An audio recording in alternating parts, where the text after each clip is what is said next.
everyone. Welcome to our Spoken Word National Kick Butt Day. My name is Ladine Chen. I'm the program manager with the Los Angeles Tobacco Prevention Network at St. Mary Medical Center. So I'm your host with the most. So just really want to, this is a time where youth can be able to kind of share their story around tobacco work. And so spoken word is very important, just really uplifting the youth of color, their stories about some of the challenges they see in their community, especially around tobacco. And that's why we're emphasizing the Kick Butts Day, just really empowering the people to really stand up and speak against tobacco industry and all that stuff. So I know we have some youth from Gardenia, from Long Beach as well. So definitely a big shout out to them as well. So I want to pass it on to Vesna. I know we have some youth. Thanks, Lee. So first we have up is going to be Christine. Thank you. So vapes with clouds of smoke everywhere. Do these smokers see the dangers anywhere? First hand, second hand, third hand. Everyone is affected by the smoke of tobacco. You inhale and exhale the clouds, but don't think of my child. She's breathing this tainted air. Is that even fair? Yet you don't seem to care. Thank you for sharing, Christine. So next on our mic, we have Jenna. Smoke addiction will finesse and ruin your mindset. It might sound fun for right now, but it will turn into a regret. Thanks, Jenna. So now we have Allison. I miss school. I miss being near my friends. I miss making them laugh. I miss laughing out loud with them.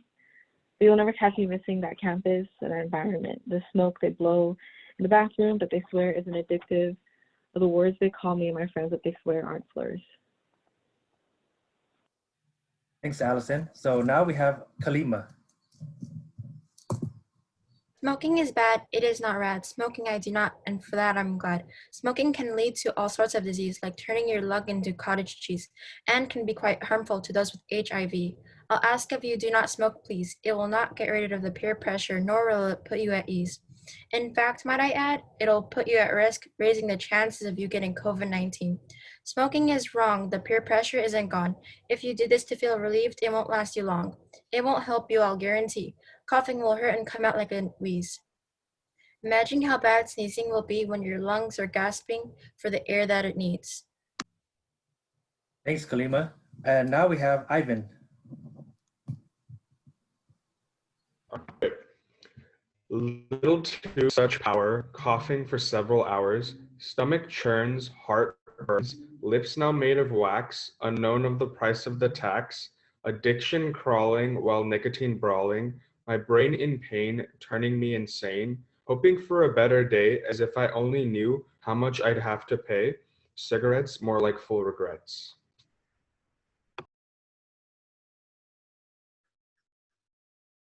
So now we have Christopher.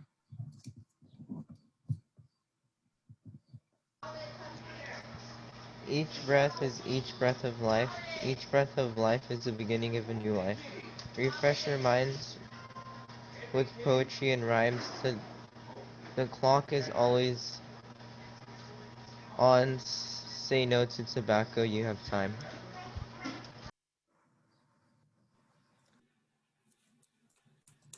Thanks, Christopher. And so now we have up next is Alyssa. Targeting people who haven't had a chance to grow. Tobacco is not an escape.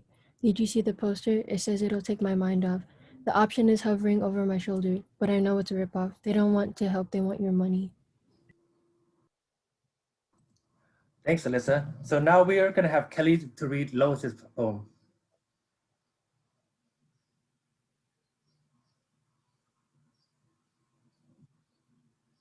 This is The Way of Drugs is Bad by Miss Lois West.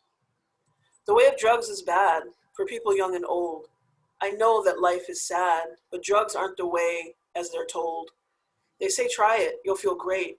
This is the way dreams are made. Euphoric colors, inhaling your mind. This is the moment that you'll want to rewind. Next day, bright lights and tubes. You're alive after your first or second, oh so glad.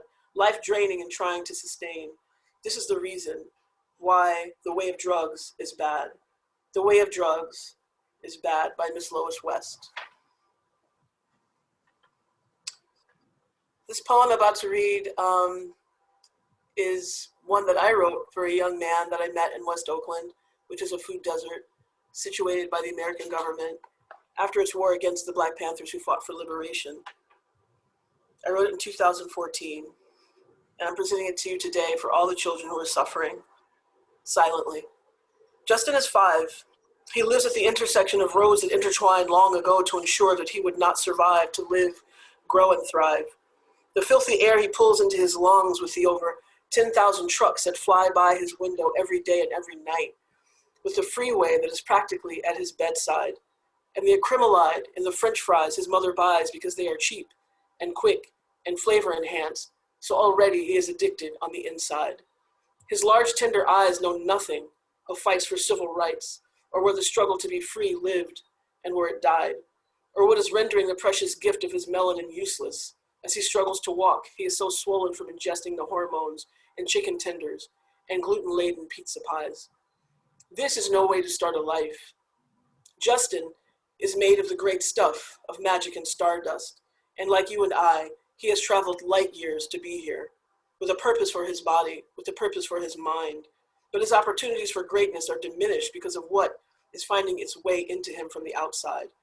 Even though his little body is struggling to make it right, little heart pounding and working harder and harder to combat the complex conundrum of toxins, impurities, and chemicals that threaten the health and prosperity of his young life. Lungs working overtime to expel the chemicals from the diesel exhaust from the freeway at his bedside. Liver and kidneys disgruntled and confused, trying to decipher the formaldehyde in his French fries, and his nervous system eroding more and more and more with every bite. Justin is only 5. He's a little boy who lives over here on the west side. I have the greatest hopes for his beautiful, magical life, but I don't know if Justin will survive the chemical combat raging on his insides. If you could only see his warm, beautiful eyes. Justin is only 5. Thank you. Thank you, everyone.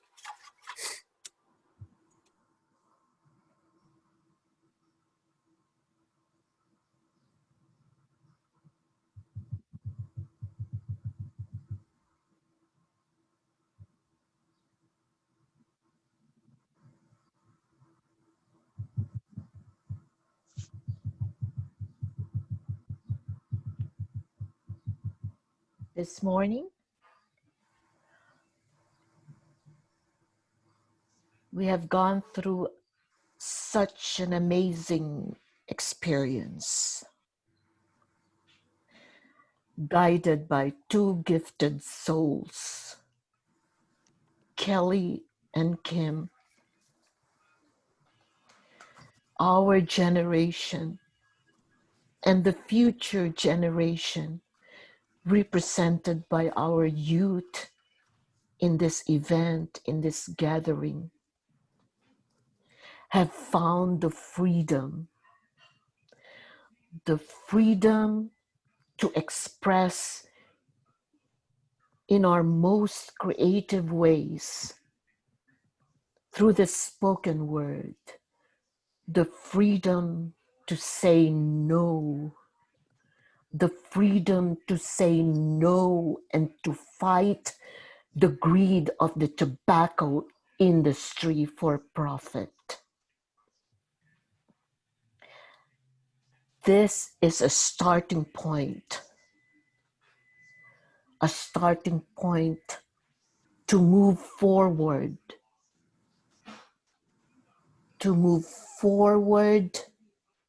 with the fight and to continue the struggle to liberate ourselves from the clutches of the tobacco industry, to manipulate our consciousness into using a little substance to harm us in the long term and to ruin our lives, the lives of future generations into self-destruction through long-term addiction. This is a momentous event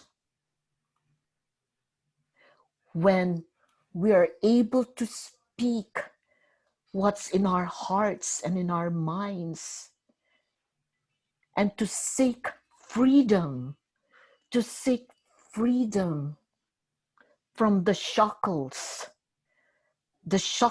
of the industry.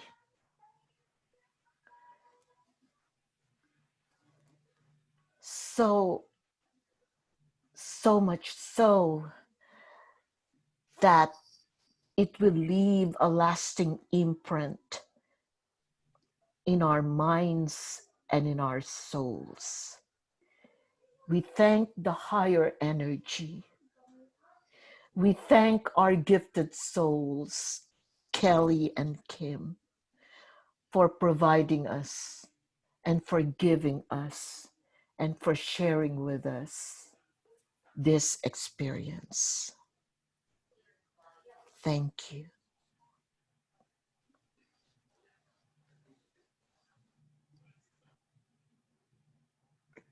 Thank you everyone for joining morning, well, afternoon. Well, not yet. But for more information, please contact Carol Almeida. She's the Tobacco Project Coordinator over at AADAP. And Jessica Abaya, who is our host and our tech support today. She's the Project Engagement Coordinator over at AADAP too. And then we have Ladine, who is the Program Manager at Dignity Health, and Vesna, who's the Youth Program Coordinator at Dignity Health, and then me, Project Manager over at African Coalition for Keeping Our Lungs Safe Project. All our contact information is on the screen with our emails.